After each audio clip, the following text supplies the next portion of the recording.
दर्शकों नमस्कार, आप सभी को अरुण भूमि डिजिटल पेज में स्वागत करता हूं। खासकर जितने भी लोग जो अरुण भूमि पेज लाइव को देख रहे हैं, और आप सभी को बता दूं, जितने भी लोग जो है फेसबुक पेज देख रहे होंगे, शायद आप कैप्शन में देख रहे होंगे। और आपको ये भी बता दूं कि अरुण भूमि जो टीम है, डिजिटल टीम है, उनको लगातार पिछले कई महीनों से पूरे अरुणाचल प्रदेश से एसएससी टीचर लोगों का बहुत सारा फ़ोन कॉल आया, जिसमें कि ये बोला कि हम लोगों को जो कि टीचर का इशूज़ को लेकर के आवाज़ उठाइए। और हमारा हमेशा मकसद ये रहता है कि हम लोगों का आवाज़ बन सके, जिसमें कि उसमें पब्लिक भी होता है, यानी जनता भी आता है, जितने भी नौकरी करने वाले हो सभी लोग आता है। इसमें कोई छोटा कोई बड़ा कोई भी नहीं है, हम सभी का यानी अरुणाचल प्रदेश का आवाज़ है। तो हमारा कोशिश यही है कि उन आवाज़ों को आप तक पहुंचाना, सरकार तक पहुंचाना और लोगों तक पहुंचाना। और इसमें हम किसी का वो नहीं है कि हम किसी का आगे पीछे कोई छोटा बड़ा ऐसे नहीं है, क्योंकि हम सभी का आवाज़ मतलब बराबर सबका आवाज़ है। और हमारा एक ही मकसद ये है कि लोगों का आवाज़ को मंच देना, यानी प्लेटफॉर्म देना, ये हमारा मकसद है। तो ये हम लगातार पिछले कई महीनों से हमको ये शिकायत मिली थी कि एसएससी जो कि पूरा अरुणाचल प्रदेश का एसएससी के इशू को लेकर के, ग्रीवेंसेस को लेकर के हमको न्यूज़ चलाया जाना चाहिए। बहुत सारे लोगों का मैसेज भी आया, उसके बाद फ़ोन कॉल भी आया। तो आज इसको लेते हुए हम लोग कैप्शन में देख रहे होंगे, हम लोग इस ग्रीवेंसेस को लेके एक आज हमारे यहाँ पर मेहमान है। तो आपसे मैं सबसे पहले बता दूं, ये मेहमान जो है, इनका मैम का नाम जो है चंपा सिगा तक्सिंग है। ये प्रेजेंटली अभी पालिन जो करादादी डिस्ट्रिक्ट है, मिडिल जो स्कूल है, उसमें जो है ये कार्यरत है। मैडम, मैं आपको सबसे पहले अरुण भूमि जो चैनल में स्वागत करता हूँ। मैडम नमस्कार सभी दर्शकों को, अरुण भूमि के सभी दर्शकों को। जी मैडम, आप एक बार अपने तरफ से एक बार मतलब ब्रीफली इंट्रोडक्शन अपने आप को थोड़ा बताएंगे सभी दर्शकों को। मैं चंपा सिगा तक्सिंग, फिलहाल पालिन टाउन मिडिल स्कूल में उपस्थित हूँ। आप मैडम जी जो आप भी एसएससी के अंदर ही आते हैं? जी बिल्कुल। तो आप कब, आपका अपॉइंटमेंट कब हुआ होगा एसएससी टीचर के अंदर? मेरा अपॉइंटमेंट 2001 को हुआ, सितंबर 2001 को। तो अभी तक कितना साल हो गए मैडम? अभी लगभग तो मेरा 14 साल चल रहा है। 14 साल चल रहा है जी।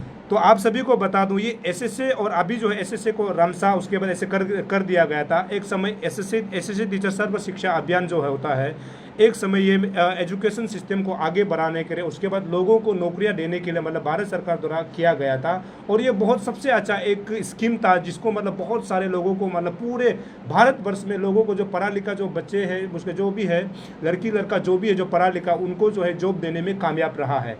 और ये भी है कि एजुकेशन सिस्टम को थोड़ा सा आगे बढ़ाने का भी इन्होंने मतलब जो एसएससी जब से लागू हुआ उस समय से शुरू हुआ। लेकिन ऐसी कुछ विडंबनाएं भी है जो मतलब एसएससी टीचर को लेकर के, खासकर अरुणाचल प्रदेश में।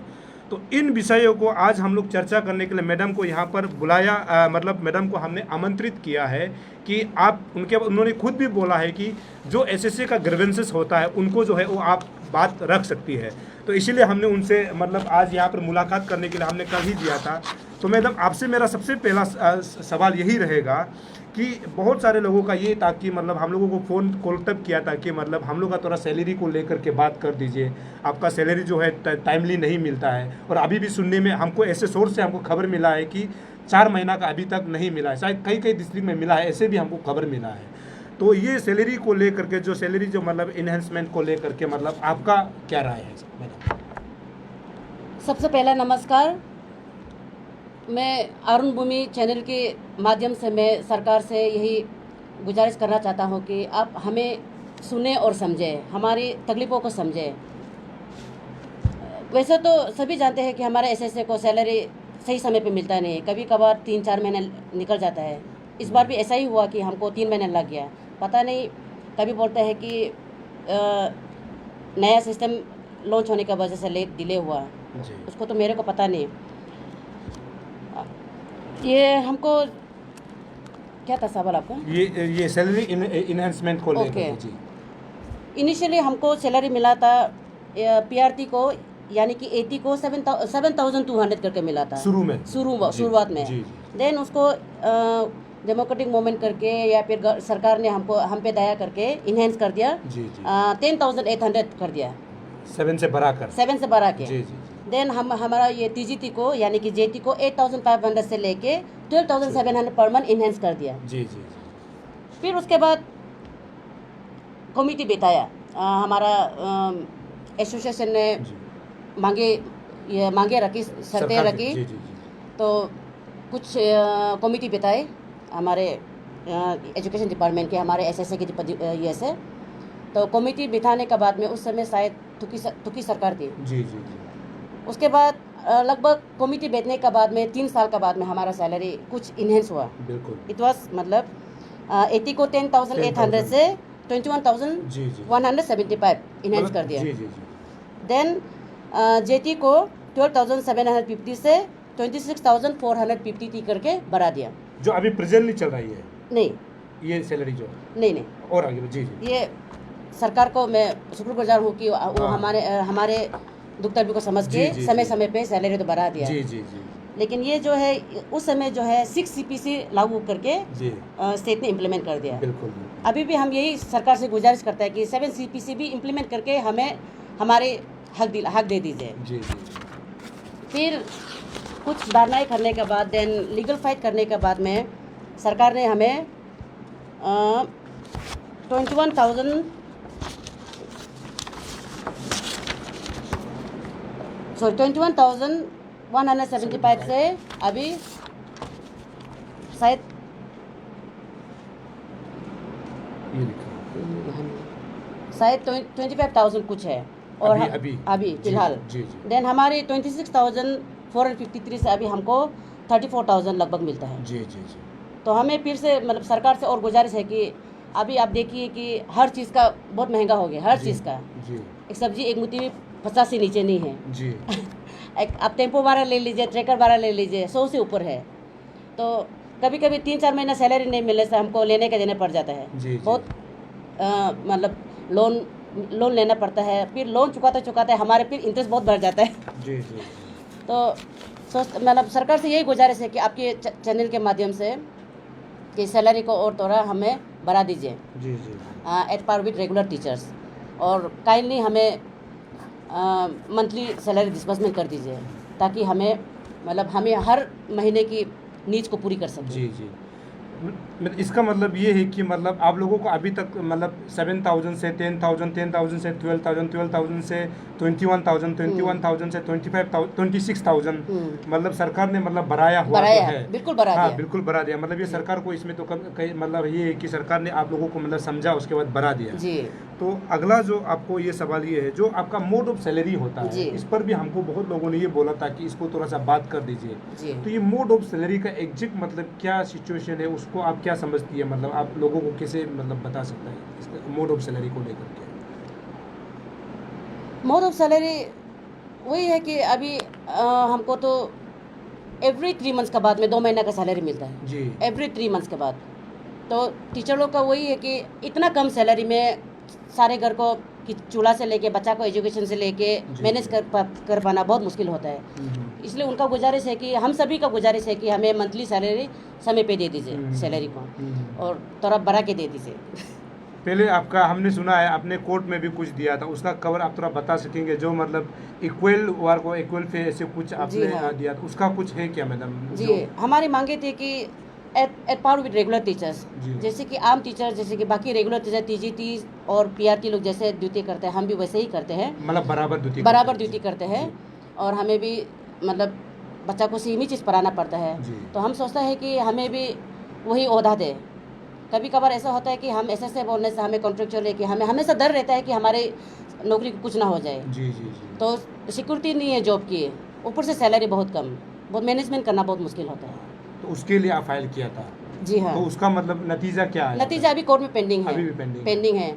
अगर टीचर साथी लोग साथ देता है तो आगे बढ़ पाते हैं, वही रह गया अभी। तो मैडम पेंडिंग है, ऐसे रिजोल्व तो नहीं है, पेंडिंग है अभी तक। चलिए मैडम, आप लोग पर ये भी मतलब एसएसए टीचर पर ये भी आरोप लगाया जाता है कि बेसिकली मैं भी खुद एक समय में एसएसए टीचर हुआ करता था, एक समय में मैं भी टीचर हुआ करता था, लेकिन ये आरोप ये लगाता है कि एसएसए टीचर में मैक्सिमम जो है मतलब जो बस्ती में पढ़ाते हैं उनका एजुकेशन जो क्वालिटी जो है कम है, जिस कारण से वो बच्चों को मतलब सही से एजुकेशन नहीं दे पाता है, और वो जो है सरकार का ऐसे सैलरी को काके मतलब बेचता है अपना बस्ती में। ऐसे भी एसएसए टीचर पर आरोप लगाया जाता है। तो क्या ये सच है? आपका क्या ओपिनियन है, इसको ले राय क्या है? जहाँ तक मेरा मानना है, मेरा जानना है, कुछ लोग ऐसे भी हो सकता है जो पॉलिटिकल अपॉइंटेड हुआ होगा जी। उनको तो हमको तो आइडिया नहीं है, क्योंकि हमने तो ऐसे अपॉइंटेड देखा नहीं है। जी जी। हमने कुछ इंटरव्यू दिया, कुछ बाइबल फेस किया, अभी इसी पे मतलब मुकाम पे आया है। हमको तो आइडिया नहीं है, लेकिन जहाँ तक हम भी जानता है शायद बहुत इलीगल अपॉइंटमेंट एक समय में बैकडोर एंट्री हुआ था। हाँ।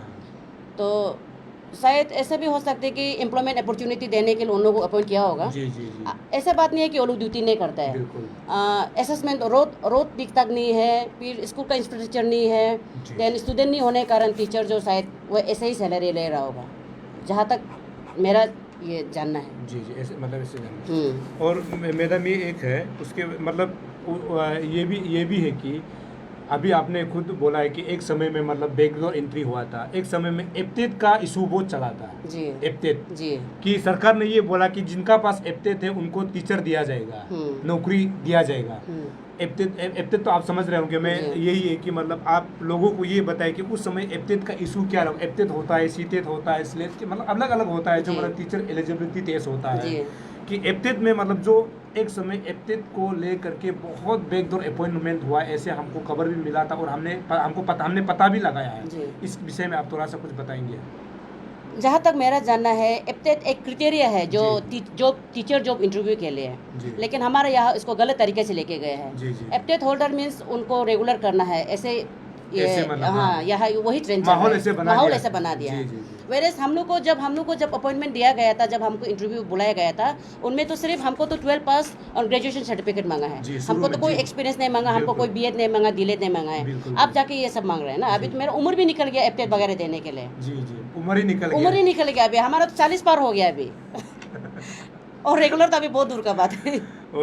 वही तो अभी एक सोशल मीडिया में और वो सच भी है कि अभी एक महीना 2 महीना पहले का बात है कि बहुत इलीगल अपॉइंटमेंट हुआ है, प्लस रेगुलराइजेशन बहुत किया गया है कि जिसको मतलब सही समय को नहीं दे करके जहाँ था अपॉइंटमेंट भी किया गया। ये कहाँ तक सच है? अभी हमने सोशल मीडिया में बहुत देखा, उसका ये सच भी बताया। उसका बाद ये भी बोल रहा है कि सरकार जो है अभी इस पर मतलब चिंतन यानी उस विषय को मतलब लेके काम कर रहा है। क्या ये सच है मैडम? हमने भी सोशल मीडिया के थ्रू ही जाना है जी जी कि 2 लोगों ने ऑन मोरल ग्राउंड रेजिग्नेशन दिया है बोल के, तब जाके पता चला है कि बहुत सारा इलीगल अपॉइंटमेंट हुआ है बोल के। तो हाल ही में हमने हमारे फॉर्मर डायरेक्टर तापी गाँव जी का भी एफआईआर देखा है कि इलीगल उनका नाम से फॉर्जरी हुआ है बोल के देखा था। एक्चुअली हमको तो इतना आइडिया नहीं, क्योंकि हम डिपार्टमेंट में नहीं है ना। तो हम भी सुनी सुनाई बातों को सुनते हैं बस। आप तो एक मैडम है, क्योंकि लोगों को आप पढ़ाती है, तो आपको क्या लगता है ये इलीगल अपॉइंटमेंट से आपको लगता है क्या मतलब कल को भविष्य में जो है हमारे बच्चों को मतलब सही शिक्षा मिलेगा, सही एजुकेशन मिलेगा? क्योंकि वो तो मतलब गवर्नमेंट के हिसाब से मतलब आरआर के थ्रू से नहीं जा रहा है। तो लीगल अपॉइंटमेंट मतलब ये है कि आपने कहाँ पढ़ाई कब पढ़ाई किया, कब बीएड किया, कब डीएड किया, आपका एक्सपीरियंस क्या, वो सब तो देखता नहीं है, सीधा मतलब बैकडोर एंट्री मार देता है। तो ऐसे में तो बच्चों को भी तो खतरा है, इसमें आपका क्या राय है? मैं आपके चैनल के माध्यम से मैं फिर ये इलीगल अपॉइंटमेंट बारे थोड़ा बोलना चाहता हूँ जी। इलीगल अपॉइंटमेंट होने का वजह से हम लोग बहुत डिप्राइव हो रहे हैं जी। हम लोग 2008 का बैच का है। अभी इलीगल अपॉइंटमेंट में अभी जहाँ तक मेरा सुनना है कि 2017, 2018 देन 2011 का लेके वो लोग अपॉइंटमेंट देता है। जी जी। और कोई तो न्यूली रिक्रूट होता है। जी जी। तो वो लोग जितना जाता है पोस्ट वैकेंट होता नहीं, पोस्ट वैकेंट को इलीगल अपॉइंटमेंट फिलअप करता है, तो हम डिप्राइव हो जाता है, तो वो हमको सुपरसेट करता है। उसी सुपरसेट और ये इलीगल अपॉइंटमेंट होने के कारण आज तक हम रेगुलर नहीं होके इसी सैलरी 32,000 पे हम टिका हुआ है। मतलब उसमें आप रिटायर भी हो जाएगा? हाँ, उसी में रिटायर हो जाएगा। तो ये ठीक है। उसके बाद हमको बहुत लोगों ने मतलब ये भी कंप्लेन किया था कि जैसे कि मैं कोविड जब से शुरू हुआ, उस बात को मैं थोड़ा सा आपको बता दूं कि जब कोविड 2020 को शुरू हुआ था अराउंड अप्रैल मार्च को, उस समय हम न्यूज़ कवरेज करने के लिए खुद अपना बस्ती करादादी गया हुआ था। तो उसमें मैंने जब देखा कि उसमें मैक्सिमम जहाँ पर चेक पोस्ट था उसमें टीचर को लगाया हुआ था ड्यूटी। जी बिल्कुल। टीचर कभी शाम को 2 सुबह को 2 लगा के रखा हुआ था। तब मैंने पूछा कि क्या आप लोगों को किस सिलसिले में यहाँ रखा गया, क्योंकि ना आप मेडिकल एक्सपर्ट हो, ना फिर आप सिक्योरिटी पॉइंट ऑफ व्यू से आप लगता हो, लेकिन आप तो एक टीचर है, लेकिन आपको यहाँ पर ड्यूटी रखा गया है। तो मैंने ये सवाल भी किया था, तो उनका ये कहना था कि जो डिस्ट्रिक्ट का डीए के वजह से उनको ड्यूटी तैनात किया गया था। ये एक। दूसरा दूसरा जो है कि टीचर को है जब सेंसस ड्यूटी आता है उसमें दिया जाता है, बिल्कुल। जब इलेक्शन होता है उसमें मतलब आपको जो है पॉपुलेशन कैलकुलेशन करने के लिए दिया जाता है, ये वोटर लिस्ट बनाने के लिए दिया जाता है, मतलब डबल आपको बहुत ड्यूटी करना पड़ता है। इस विषय को लेकर आपका मतलब पॉइंट ऑफ व्यू क्या है, ये सब जानना चाह रहा है।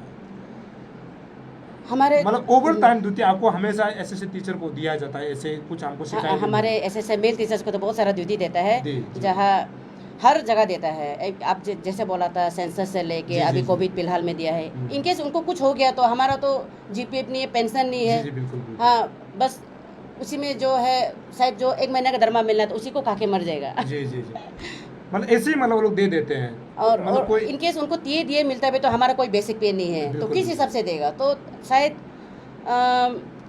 पता नहीं कितना देता होगा हमको, तो हम तो ऐसे ड्यूटी में तो अटेंड किया नहीं है, लेकिन सुनता है कि बहुत कम देता है। मतलब शिकायत बहुत मिलाता है ऐसे कि हम लोगों को डबल ड्यूटी करना पड़ता है, फिर ऊपर से सैलरी जो समय पे नहीं आता है बोल करके। बिल्कुल। तो मैडम अगला जो सवाल है, जो आपका टीचर जो एसएससी टीचर को लेकर के जो रेगुलराइजेशन का जो बात की जाती है, इस विषय में आपका क्या राय है? ये सबसे अहम मुद्दा है हमारे लिए जी। मैं फिर से आपके चैनल के थ्रू में हमारे सरकार को, हमारे dynamic CM Pema Khandu sir और शिक्षा मंत्री ताबा तेदिर सर से मैं गुजारिश करना चाहता हूँ कि जो भी रिटायरमेंट जाता है सीनियर लोग, तो उनको क्या करना है कि ये मेरा अपना आइडिया है, मेरा विचार है कि उनको ये पोस्ट को हमारे एसएससी के सीनियर लोग को देना है, ना कि उनको न्यूली पोस्ट क्रिएट करके एडवर्टाइज करना है। इतना सारा एडवर्टाइजमेंट आता है कि हम लोग को मतलब हम लोग पीछे रह जाता है अभी तक। अब देखिए हमारा कुछ साथी जो 53 प्लस हो गया है, हम भी तो 40 प्लस है, I am around 42 years now. तो ऐसे करके जितना भी वैकेंसी आता है हमारे एसएससी को देना चाहिए जी। और एडवर्टाइजमेंट का जगह में हम लोग को फिलअप कर देना चाहिए। अगर हमसे जो काली पोस्ट रह जाता है उनको नया रिक्रूटमेंट दे दीजिए, अपॉइंटमेंट दे दीजिए। इतना सारा अनएम्प्लॉयड यूथ है ना, तो एक्सपीरियंस का भी तो कुछ नाम होता है। तो बोलता है कि नया है, नया जोश है, ज़्यादा क्वालिफिकेशन है बोलने से भी तो हमारे पास भी तो एक्सपीरियंस है ना सर। हमको भी जो क्राइटेरिया मांगा हमने भी तो वही पूरा फिलअप किया था, वही है। तो मतलब ये आपका पॉइंट है जी। तो ये है दूसरा ये है कि इस बार जो है इसको लेकर के मतलब इस बार जो है अरुणाचल सरकार ने मतलब बजट में 21-22 बजट में सबसे ज़्यादा एजुकेशन डिपार्टमेंट को दिया हुआ है। तो इसमें कभी ये रिफ्लेक्ट होता है कि गवर्नमेंट जो है स्टूडेंट पॉलिसी को, उसके बाद जो टीचर का जो ग्रीवेंसेस को लेकर के मतलब अच्छा काम करना चाहती है, जहाँ तक मेरा हो, क्योंकि सबसे ज़्यादा इस पर बजट गवर्नमेंट ने एजुकेशन में रखा है। लेकिन एक दूसरा तो ये है, ये तो सही है। दूसरा ये है कि कभी कभी आप लोगों को 4-5 महीना का भी सैलरी नहीं मिल पाता है। इसका ये है कि आपने गाड़ी तो खरीद के रखा है लेकिन गाड़ी में तेल ही नहीं है। जैसे आपको बोलता है कि टीचर को ये बोला जाता है कि आप नेशन बिल्डर हो, लेकिन आपको जब अपना काम करने का जो हक, उसका बाद जो तनख्वाह दी जानी चाहिए वही नहीं दे पाता है, तो आप कैसे नेशन मतलब आपका घर में ही मतलब रोजी रोटी, उसका बाद चूल्हा नहीं जल रहा है, तो आप लोगों को मतलब कैसे मतलब बिल्डर कर पाओगे? इस विषय में आप थोड़ा सा कुछ लोगों को बताना चाहेंगे? समझाना क्वेश्चन को मैडम। मेरा सवाल ये है कि आपको जो है कभी कभी सैलरी जो है 5-6 महीना नहीं मिलता, अभी भी 4 महीना का बता रहा है, लेकिन आपको ये टीचर को ये बोला जाता है कि आप नेशन बिल्डर हो, ठीक है मैडम।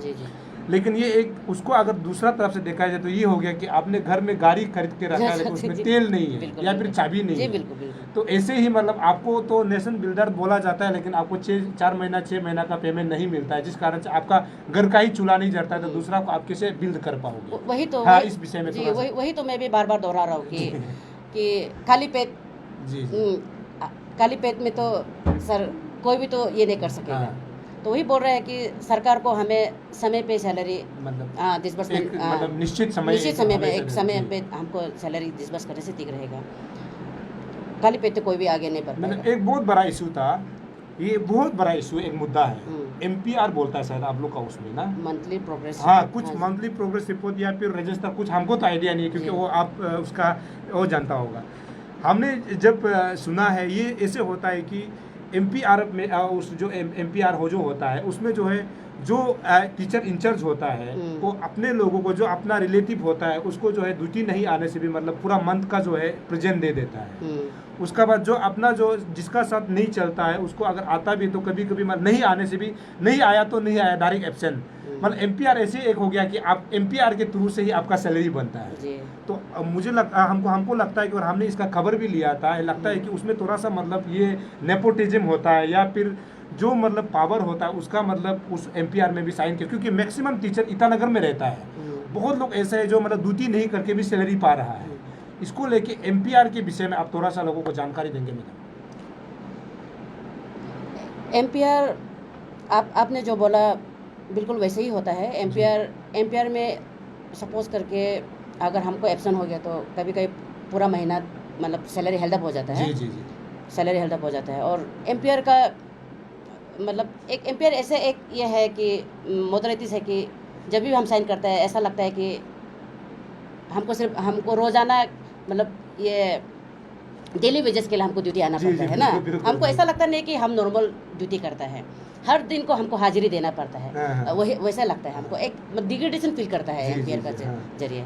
अच्छा, इसको अगर सही से अगर हम लोग देखा जाए तो जो सरकार अभी यूज़ करता है कुछ बायोटेक कुछ है क्या जो एब्सेंट प्रेजेंट जो करता है बायोमेट्रिक। हाँ, बायोमेट्रिक होता है। अगर सभी सरकारी स्कूलों में अगर बायोमेट्रिक रखा जाएगा तो क्या इसमें आपको लगता है क्या दूध का दूध पानी का पानी होगा? क्योंकि अगर बायोमेट्रिक रखिएगा उस स्कूल में, अगर बायोमेट्रिक रखा जाएगा तो तब पता चलेगा कि कौन सच में एब्सेंट प्रेजेंट हो रहा है, एब्सेंट हो रहा है। क्योंकि आप उसमें बदली तो आप अटेंडेंस नहीं दे सकते हैं। आपको इस विषय में आपको क्या लगता है, ये होना चाहिए कि नहीं? बायोमेट्रिक कहाँ तक सक्सेस होगा हमको तो आइडिया नहीं। अभी हम भी देखा नहीं है बायोमेट्रिक का, तो हमारा वहाँ तो ऐसा होता है नहीं अभी तक। तो कोई भी डिपार्टमेंट में है नहीं। अगर बायोमेट्रिक इम्प्लीमेंट कर दिया तो बहुत आगे तक कुछ तो सक्सेस होगा, मतलब चेंजेस होगा। सक्सेस में बहुत चेंजेस होगा। हाँ, मतलब टीचर जो है रेगुलरली आएगा, क्योंकि उसमें मॉर्निंग सेशन उसके बाद इवनिंग सेशन में दोनों टाइम को आपको उंगली जो बटन दबा के जाना होगा, तो तभी पता चलेगा कि सच में। और उसका मॉनिटरिंग जो है स्टेट गवर्नमेंट यहाँ से कर सकता है हर स्कूल का। मतलब ये एक और तो मैडम, तो हम लोग इसको थोड़ा सा और यहाँ तो आखिरी परत पर लेके आते हैं। जैसे आपने जो आपका मुद्दा था आपने बोला, लेकिन आपसे हम ये चाह रहे हैं कि आप फिर से एक बार सरकार को या फिर जितना भी आप एज ए आप जो मतलब टीचर जो जितना एसोसिएट टीचर है उनको मतलब अपना बिहार आपका पॉइंट ऑफ व्यू से आप पर्सनली मतलब क्या मतलब संदेश मतलब मैसेज देना चाहता है, उसके बाद सरकार को सरकार और अपना टीचर जो फ्रेंड्स है उसको आप क्या मैसेज देना चाहते हैं? मैं सरकार से यही गुजारिश करना चाहता हूँ कि सबसे पहला तो बहुत सालों से हम लोग रेगुलराइजेशन के लिए हम लोग लड़ रहा है, मांग कर रहा है।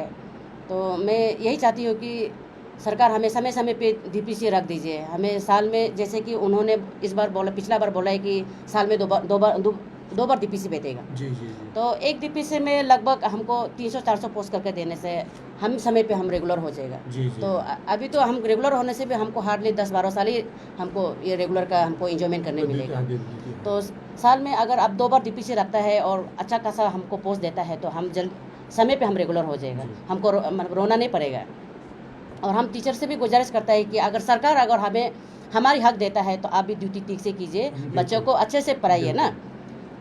मैडम, कुछ ऐसे पॉइंट हो आपका तरफ से भूल गया हो, आपके कागज़ के तरफ से आप कुछ भूल गया हो, ऐसे कुछ पॉइंट अगर छूट गया हो आप उनके लोगों को फिर बता सकते हैं, ऐसे कुछ है? यही मेन पॉइंट था हमारा, रेगुलराइजेशन और इनहेंसमेंट। मतलब हो गया आप कुछ मतलब जितना आपने और जितना सकेगा इलीगल बैकडोर एंट्री को बंद कर दीजिए। जी। तो दर्शकों, जैसे आप सभी देख रहे हैं, हम यही कोशिश कर रहे हैं कि जो लोग सोचते हैं जो अपना जो राइट्स है उसका अपना जो अंदर में जो दबके हम लोग बोलता है उसको फ्रस्ट्रेशन जब बोलता है, तो ऐसी चीज़ों को मंच देना वो हमारा काम है। और इसमें हम किसी को हम ब्लेम नहीं करते हैं, क्योंकि हमारा काम ही हमको मंच देना है। तो अभी ये हो सकता है मैडम, मैं आपको एक आखिरी सवाल पूछूंगा। ये इसलिए ज़रूरी है क्योंकि आप खुद सरकार में हैं। मतलब मान लीजिए आप एक टीचर है तो आप एक सरकार में हैं, तो अभी आप सरकार को कभी कभी चुनौती देना या फिर सरकार का जो अगेंस्ट में, जैसे कि सरकार का जो नियम जो बना के रखा है उसके विरोध में बात करना, क्या आपको नहीं लगता कि कल आपको सरकार जो है एजुकेशन, खासकर एजुकेशन डिपार्टमेंट जो है कल आपको कुछ लेटर सौंपेंगे कि आने के लिए, हाजिरी देने के लिए, कि किसी विषय को नहीं जानकर जहाँ तक बात करने के लिए, और सभी एसोसिएट टीचर के पॉइंट ऑफ व्यू को लेकर के आपको रखने का हक किसने दिया, कि ऐसे हो सकता, इस विषय में थोड़ा सा आप लोगों को बताएंगे? हमने आज तक तो सरकार के अगेंस्ट में कुछ तो बोला नहीं, लिखा नहीं है। जो भी है हम हमारा अपना ही हक मांगा है जी।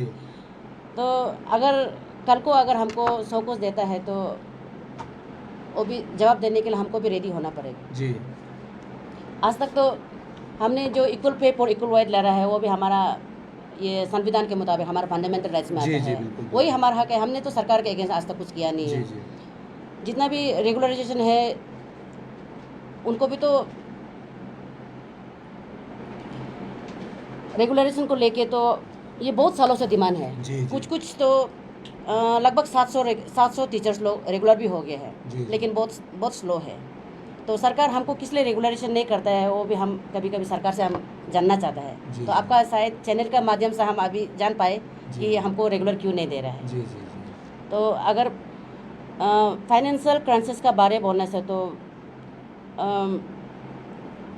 न्यूली अपॉइंट नहीं करके, न्यूली एडवर्टाइजमेंट नहीं करके, जितना भी उनको तो वैसे भी टीचर तो देना ही है, किसी न किसी को अपॉइंट करना है। जितना भी जो रिटायरमेंट जाता है, जिसका उम्र निकल गया है, अगर वो रिटायरमेंट जाता है तो हमको फिलअप कर दीजिए, तो ऐसे उनसे बैलेंस में रहेगा फाइनेंस। वो मेरा मानना है। और एक बात है कि जब हम इंटरव्यू दिया था, जब हमको बुलाया गया है कि आपको पलना ये डॉक्यूमेंट्स सबमिट करना है बोल के, उस समय हमने दिया था रिक्वेस्टेड डॉक्यूमेंट्स हमने सबमिट किया था। फिर अभी बहुत सारा निकल गया कि मतलब स्पोर्ट देना है, PWD स्पोर्ट्स कोटा हो गया, देन PWD हो गया, देन एप्टेट हो गया। वो सबको मतलब सरकार को थोड़ा गौर करना चाहिए, एक मोडलिटीज बनाना चाहिए। हमारा RR भी अभी तक हुआ नहीं है। इतना साल से नौकरी कर रहा है, अभी तक RR बना नहीं है। RR भी बना दीजिए हमारे लिए, ठीक से मोडलिटीज बना दीजिए, ताकि आगे जाके हमको फिर मतलब कोर्ट या फिर कोर्ट का या फिर डेमोक्रेट मूवमेंट करने का कोई नौबत ना आए। बिल्कुल यही बस। और चलिए आखिर में फिर से अपना जो SSC टीचर जो दोस्त है उनको एक बार आप कम शब्दों में कुछ संदेश आखिर में। हमारे SSC प्रतिनिधि को मैं यही गुजारिश करना चाहता हूँ कि सरकार से हमेशा मेल बना रखें, जितना सकेगा। जब भी ड्यूटी बुलाता है तो ड्यूटी ठीक से निभाइए, ताकि मतलब हमें कोई नीचा ना दिखा सके। तो लोग बोलते हैं कि ऐसे जो मतलब बाज़ार में सब्जी बिक्री करता है, जैसे हमें मतलब लोग सोचता है कि हमें मतलब वो एहसास नहीं दिलाना है लोगों को, और सरकार को भी दिखाना है कि हम भी अपने काबिलियत पे ही टीचर बना है। नमस्कार। तो दर्शकों ये है चंपा सिगा तकसिंग जी, क्योंकि ये आज अरुण भूमि जो स्टूडियो में लाइव में इसीलिए आए हैं, ये जो अपना जो अंदर का जो बात है, जो एक्सप्रेस उसको करना चाहिए तो वो कर रहे हैं। ये किसी एसोसिएशन से या फिर किसी SSC का रिप्रेजेंटेटिव नहीं, वो अपना व्यूज़ को बता रहे हैं। इनका यही कहना है।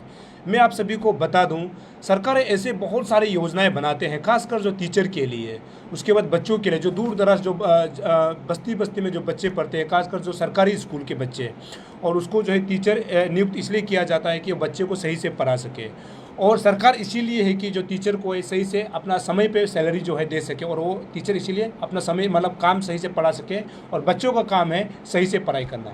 लेकिन आप सभी को बता दूं, अरुणाचल में ऐसे बहुत सारे जगह अभी भी है, ऐसे बहुत सारे स्कूल्स हैं जो डिपंग होके पढ़ा हुआ है। लेकिन मैं खुद अपना डिस्ट्रिक्ट का मैं बात करूँगा, क्योंकि जहाँ से मैंने खुद रिपोर्टिंग किया हुआ है, जहाँ का जो डाटा मेरे पास है, मैं सरकार को यही गुजारिश करना चाहूँगा। करादादी में ऐसे बहुत सारे स्कूल्स हैं जो डिपंग है, लेकिन वहाँ पे है कम से कम 2 या 3 टीचर ऐसे हैं जो स्कूल डिपंग है, जहाँ पर बच्चे नहीं हैं लेकिन टीचर नियुक्त करके रखा हुआ है। इसका मतलब ये है कि उस स्कूल यानी जहाँ पर डिपंग स्कूल है, उसका टीचर जो है बेवजह मतलब बिना नौकरी के, बिना स्कूल ड्यूटी जाए नौकरी यानी सैलरी ले रहा है। इन चीज़ों को सरकार को देखना चाहिए। साथ ही साथ जब मिड डे मील की बात की जाती है, ये जहाँ तक हमको खबर मिला है कि ये साल में 1 बार या फिर 2 बार दिया जाता है, तो ये कहाँ तक सही है?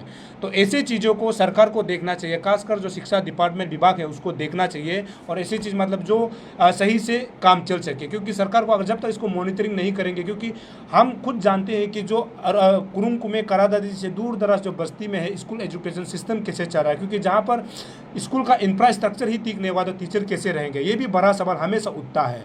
और अभी समय ऐसे होगा कि अभी जो क्लासेस को वर्चुअली कर दिया गया है, और ये बहुत बड़ा चुनौती है। हमने आज इस सवाल को मतलब भूल चूक हुआ कि मैडम साहब ये जानना चाह रहे थे कि करादादी से जगह में जो है ऑनलाइन क्लासेस को लेकर सुविधा बच्चों के लिए कैसे है। लेकिन मैं आपको बता दूं कि ईटानगर से जगह में भी आपका नेटवर्क ठीक नहीं है, तो आप कैसे कल्पना कीजिए कि करादादी कुरुंग में जो दूर दराज जगह है, बस्ती है, उसमें नेटवर्क कहाँ होगा। तो इसमें कहीं ना कहीं हमको लगता है कि स्टूडेंट को जो है अंधकार की ओर ले जाया जा रहा है, क्योंकि ऑनलाइन क्लासेस बहुत मुश्किल है जहाँ पर नेटवर्क ठीक नहीं है। जैसे कि मैडम ने रिक्वेस्ट किया है, तो इन चीज़ों को मैं उम्मीद करता हूं कि इनको सरकार भी, उसके बाद जितना भी जो लोग हैं, जो पब्लिक, जितने भी जो रिप्रेजेंटेटिव है और टीचर्स भी अपने ड्यूटी को सही से निभाएंगे, ऐसे हम उम्मीद करते हैं। और जितना मैडम ने जो बात रखी इसको सरकार तक पहुंचेंगे, उसका बाद इन चीज़ों को जल्दी मतलब हल निकाला जाएगा, ऐसे हम उम्मीद करते हैं। दोस्तों, आप सभी को पता है महामारी लगातार फैल रहा है, इसीलिए आप हमेशा मास्क पहनिए, हैंड सैनिटाइजर का इस्तेमाल कीजिए, सोशल डिस्टेंसिंग का पालन करते हुए सरकार द्वारा जारी किए गए SOP को मेंटेन कीजिए ताकि हम सब सुरक्षित रह सके। मैडम, आखिर में आपको अरुण भूमि जो लाइव पेज जो चैनल में आने के लिए, स्टूडियो में आने के लिए बहुत बहुत धन्यवाद। शुक्रिया। हाँ, तो ये मैडम थी आज हमारा जो साथ मेहमान है। तो आपको बता दूं, हमारा कोशिश यही है आप तक सटीक खबर पहुंचाना, सही खबर पहुंचाना, और आप देखते रहिए अरुण भूमि, बने रहिए अरुण भूमि, क्योंकि आप सबका सपोर्ट ही अरुण भूमि टीम का ताकत है। आप लगातार अरुण भूमि में बने रहिए। तब तक के लिए हम दोनों को इजाज़त दीजिए। नमस्कार, जय हिंद, जय अरुणाचल।